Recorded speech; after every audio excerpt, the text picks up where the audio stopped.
विधानसभा उपचुनाव को लेकर एक बड़ी खबर आ रही है। प्रदेश में उपचुनाव की तैयारियों में जुटी है बीजेपी। प्रत्याशियों के चयन को लेकर जयपुर से दिल्ली तक हुआ महामंथन।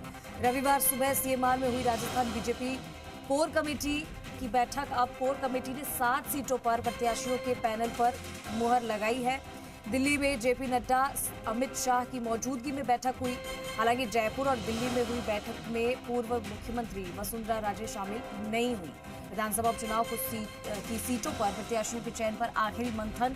अब आखिर में प्रत्याशियों के नाम भाजपा के केंद्रीय संसदीय बोर्ड को भेजे जाएंगे। तो राजस्थान में 7 सीटों पर उपचुनाव को लेकर बीजेपी, कांग्रेस समेत तमाम पार्टी जोर पकड़े हुए हैं और अपने तरीके से इस बार चुनाव की पूरी तैयारियां कर रही है। बैठक हुई थी जयपुर में, उसके बाद में दिल्ली में बैठक हुई। इसके बाद में प्रत्याशियों के नाम जो है वो भाजपा के केंद्रीय संसदीय बोर्ड को भेजे जाएंगे। मेरे सहयोगी विष्णु शर्मा जुड़ चुके हैं, सीधा जानकारी के लिए रुख करेंगे।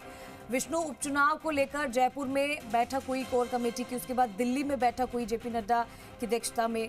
अब प्रत्याशियों के नाम जो है वो आगे भेजे जाएंगे। क्या कुछ तमाम जानकारी इसको लेकर?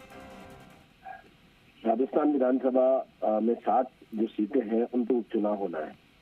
सीटों में बात की जाए तो एक बीजेपी के पास है, एक आरएलपी, बीजेपी के पास है, बाकी 4 सीटें कांग्रेस के पास है। इन सीटों पर उपचुनाव होने हैं तो उसकी तारीख जल्दी ही घोषित होने वाली है, क्योंकि तारीख घोषणा से पहले बीजेपी और कांग्रेस दोनों ने अपने अपने स्तर पर यहाँ पर बिसात बिछाई हुई है चुनावी। और बीजेपी ने कल पूरे दिन भर इस जो प्रत्याशियों के जो पैनल है, नाम का जो तैयार करना है, यहाँ पर कौन कौन प्रत्याशी, उसको लेकर पूरा दिन भर मंथन किया। पहले सुबह 2 घंटे करीब मुख्यमंत्री आवास पर यहाँ जयपुर में बैठक हुई।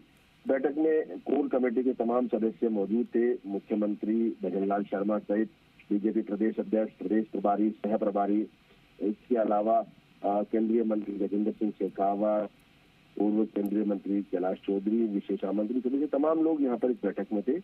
और बैठक में मंथन किया गया। जो 2 या 3 नाम के पैनल उस सीट पर तैयार किए गए कि ये संभावित प्रत्याशी हो सकते हैं, क्योंकि इससे पहले भी लगातार विधानसभा चुनावों को लेकर मुख्यमंत्री भजनलाल शर्मा ने खुद अपने स्तर पर रायशुमारी की थी। और अब उन जो नाम आए उन पर सभी जो कोर कमेटी में शामिल थे लोग, उनसे राय ली गई। उसके बाद रात को दिल्ली में एक बार फिर बैठक हुई कोर ग्रुप की।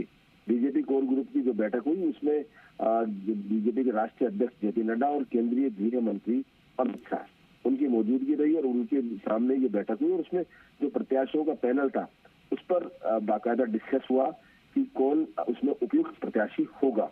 और अब एक जो नाम है सिंगल पैनल का वो तैयार करके केंद्रीय जो संसदीय बोर्ड है बीजेपी का उसको भेजा जाएगा। और उसके बाद यहाँ तय होगा कि राजस्थान में किसके नाम की लॉटरी खुलेगी, कौन इन 7 सीटों पर कौन कौन प्रत्याशी बीजेपी के होंगे। ये तमाम कवायद चल रही है, क्योंकि बीजेपी का लक्ष्य है कि 7 सीटें जीती जाए। हालांकि चुनौती है, लेकिन उस चुनौती से पार पाने के लिए इस तरह बात हुई। पूर्व मुख्यमंत्री वसुंधरा राजे दिल्ली में भी नहीं थी, किन्हीं व्यक्तिगत कारणों से संभवतः वो बैठक में नहीं उपस्थित हो पाई।